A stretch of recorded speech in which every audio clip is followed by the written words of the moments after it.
Bonjour les amis, j'espère que vous allez bien. La vidéo de ce jour est spéciale puisque vous ne verrez pas ma chère figure. Je vous montrerai un paysage.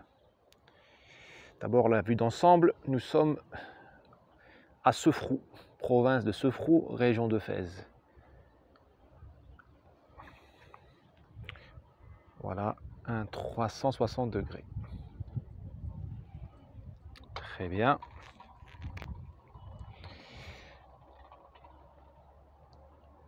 Voilà, nous sommes. Donc nous sommes aux abords du Moyen Atlas. On n'est pas tout à fait au Moyen Atlas puisque la montagne est derrière nous et la vallée est devant nous. En face, de l'autre côté, vous avez les premières approches du Rif et des cols vers Taounat et tout ça. Voilà. On est dans une zone de transition, dans une frontière entre le monde berbère du Moyen Atlas et le monde berbère du Rif. Et au milieu, il y a un patchwork de petits villages arabes ou de tribus arabes. Voilà, ça c'est la sociologie marocaine. Sefrou a été une ville pendant longtemps, une ville étape. Pensez à un péage d'autoroute, sauf que l'autoroute se nommait la route caravanière qui menait de Fès au Mali. Quand je dis de Fès, Fès est par là. Quand je dis de Fès, ça veut dire de l'Atlantique, parce que Fès est relié à Tanger, tout ça. Voilà, donc à l'Atlantique. Donc d'ici, les gens remontaient vers le Mali. Les gens, c'est quoi? C'est les caravaniers, maliens, arabes, touaregs et autres, et les esclaves, évidemment. Ici, il y a eu beaucoup de passages d'esclaves noirs, beaucoup de souffrances. Une ville juive aussi, c'était là une des premières villes juives du Maroc. Il y avait plus de juifs que de musulmans, jusqu'aux années 30-40. Voilà. D'ailleurs, beaucoup de juifs israéliens, certains membres même du gouvernement actuel, ont des origines de Sefrou. Je sais de quoi je parle, enfin j'en ai connu un. Une ville connue pour... alors les juifs sont partis dans les années 50 à cause, ou grâce, c'est à vous de voir, de la création d'Israël, l'agence juive qui a recruté les juifs, les problèmes économiques au Maroc suite à l'indépendance, la crise économique, voilà, bon, il y a eu toute une vague de départ. Le départ des Français qui ont emmené avec eux les Juifs, qui étaient leurs partenaires dans l'assimilation. Sefrou était une ville de vergers, la capitale des cerises.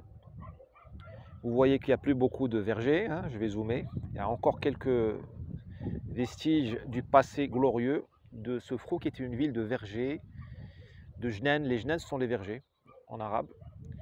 Tout ça est bien fini. Il y a un peu de forêt encore, une forêt de pins d'Alep, qui résiste à l'urbanisation croissante. Vous voyez là, ça pousse. Vous voyez, ça pousse. Après, on vous dit la COP27, le climat, qu'on vous dit que les pays riches ont détruit le climat. Mais moi, je vous dis, voilà comment on détruit le climat aujourd'hui au sud. Voilà, il faut être complètement naïf pour croire que ça se joue au nord, le climat. Ça se joue ici, le climat. Voilà, nous remplaçons la verdure par le béton et les paraboles. Et après, on va vous donner des leçons à vous à la COP27. Bon, on en a déjà parlé. C'est pas ma faute, c'est pas notre faute si les Européens sont naïfs. Des grands enfants. Avant, nous disions que les Américains étaient des grands enfants. Maintenant, ce sont les Européens qui sont des grands enfants. Une région de grottes, le Kifen. Kifen en arabe, c'est le pluriel de Kef, la grotte. Donc une région d'insurgés, puisque le Kef, c'est la cachette. Alors ici, il y a eu parmi les premiers goum. Qu'est-ce que c'est que le goum? C'est une caserne montée par la France, peuplée de soldats marocains. Ici, c'est une région de guerriers, de braves hommes. Donc on a monté un goum juste en bas. Dès que la France prenait une région, elle recrutait les hommes valides, les hommes qui venaient de se faire casser la gueule par la France. Elle les prenait, elle les recrutait, la paix des braves, et elle en faisait les gardiens de la région. Et après, ils allaient remonter en face. Ce qui fait que le Maroc, pendant la colonisation, le Maroc a conquis le Maroc. Les Goums d'ici, les gens qui venaient de se faire casser la gueule par la France, qui venaient de se faire pacifier, dans les années 1918, 1920, 21, sont partis pacifier Taounet. Et derrière, Abdelkrim. Quand on nous dit Abdelkrim le Rif, la République du Rif, on oublie de vous dire qu'il s'est fait casser la gueule par les Espagnols, par Pétain, qui est venu spécialement au Maroc lui casser la gueule en 1925, mais aussi par les Marocains d'ici, entre berbères. la vérité soit dite. D'ailleurs, mon grand-père était goumier. Et le goum, ça veut dire de qom. Qom, ça veut dire lève-toi. Voilà un slogan qui va droit au but. Qom, lève-toi, goum. Donc le goum de Sfro est né en 1920 ou 19. Et voilà, il y a le goum ici, il y a un goum là-bas derrière, vers la Nosar, c'est-à-dire vers la route de Midlet, c'est-à-dire vers l'Algérie. La France a mis 10 ans à pacifier la région. C'est dire que les gens ici ne se laissent pas compter des... Bon, vous me direz qu'à l'époque, il n'y avait pas TikTok, il n'y avait pas WhatsApp, il n'y avait pas le téléphone. Donc les gens étaient beaucoup plus sains. Pardonnez mon humour. Voilà les amis ce que je voulais vous dire, je ne vais pas en rajouter. Fixez bien ce paysage, il va changer. La seule chose dont je suis sûr, c'est qu'il va changer. La ville ne cesse de grandir.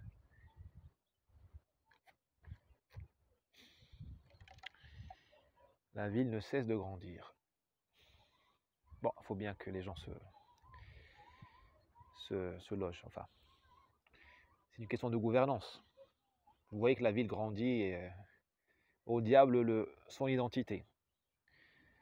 Son identité qui est une ville de verger et agricole. Je vous dis, hein, l'identité n'est pas qu'un problème français, il n'est pas qu'un problème de blanc. Nous en avons la preuve ici. Hein. Cette ville de plus en plus va ressembler au Yémen. Voilà, vous voyez ce que je veux dire. Au Yémen, à Sanaa, à Khartoum, au Soudan. Voilà. De plus en plus, les villes, les lieux deviennent des non-lieux. Bientôt, Sofrou ne sera plus Sofrou. Avec le changement climatique, elle aura même le climat de Khartoum, au Soudan.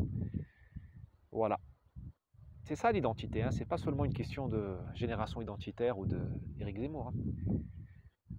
D'ailleurs, Éric Zemmour, hein, s'il est berbère, il doit avoir quelques cousins ici, puisque nous sommes dans un lieu berbère. Alors moi, arabe, ethniquement arabe, je ne suis pas chez moi, hein, ici.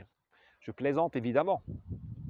Mais nous, depuis le village de Behalil, réduit arabe, nous ne nous marions pas avec les gens de Sofrou.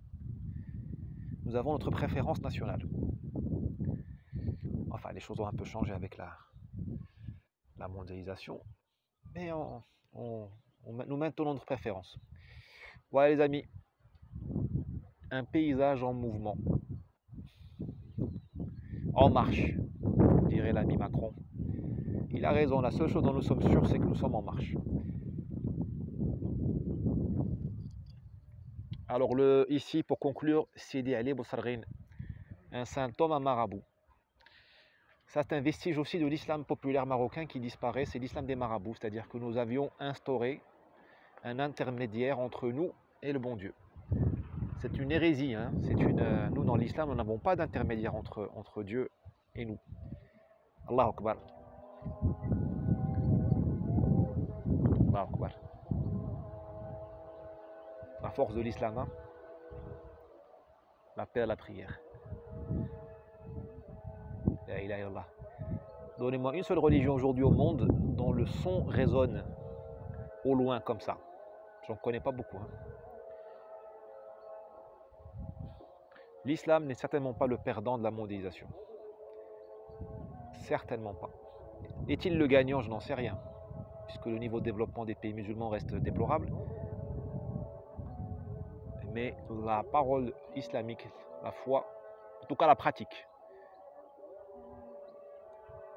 elle est là. C'est ça une ville musulmane. Quand on te dit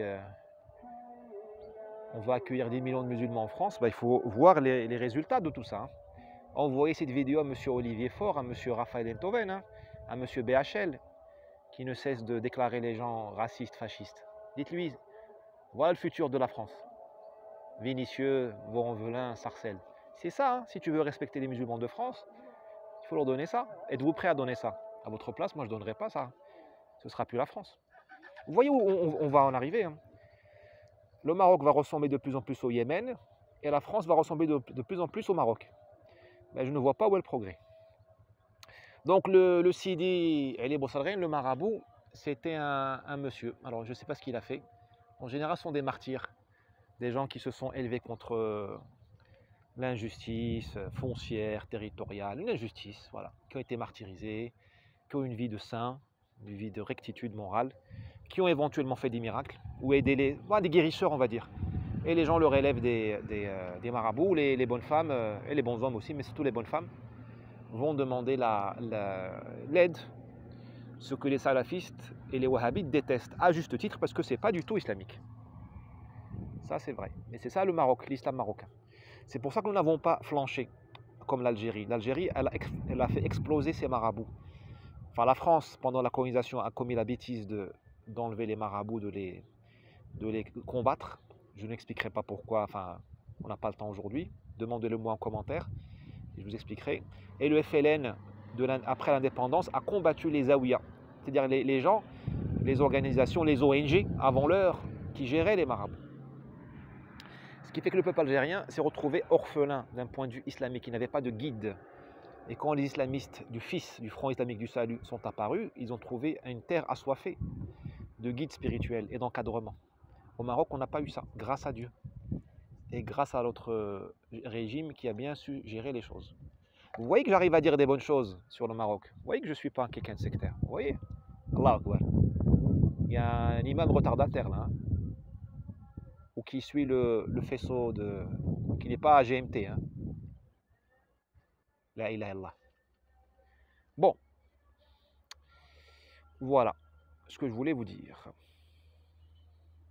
Ciao, à demain.